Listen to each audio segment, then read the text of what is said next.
I'm making homemade shake and bake. Now I'm putting in all of my spices.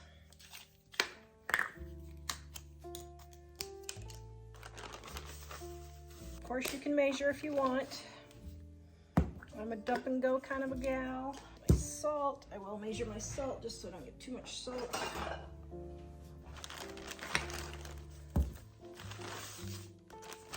And the sugar. All right, now, oh, I've got my paprika.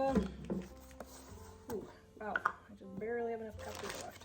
Then, if I was, you know, with it, I would have put all these in and crushed them first, but that's all right. Saltines.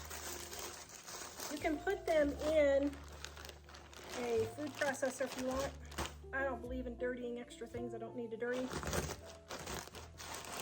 This recipe is in our Dining on a Dime Cookbook, Volume 1, on page 392, right there. There's no reason to buy shake and bake when you can make homemade for a lot cheaper.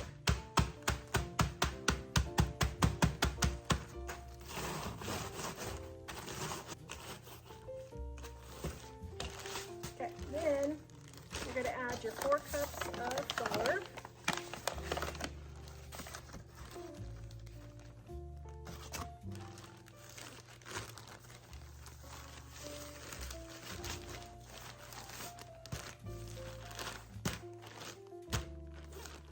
Now we're going to take another baggie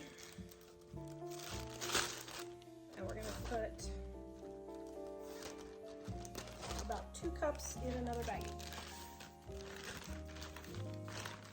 Oh, I forgot my oil. Shoot. Okay. Let's put a little bit in. A little bit of oil and a little bit of oil.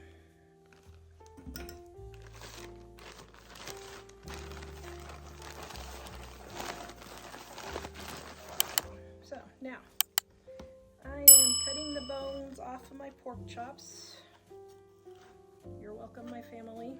You can dip your pork chops or your chicken in water or milk if you want. I don't have any because these were just defrosted, so they're moist enough being defrosted. Then, there we go. So I'm going to put these on my silk hat. You can freeze this if you want right away and reuse it again for just pork chops if you want. Don't use it for chicken or anything else. But so now we're going to put this in the oven for about 45 minutes. Okay, we are having pork chops and homemade sourdough bread and mixed veggies. It's like $1 serving.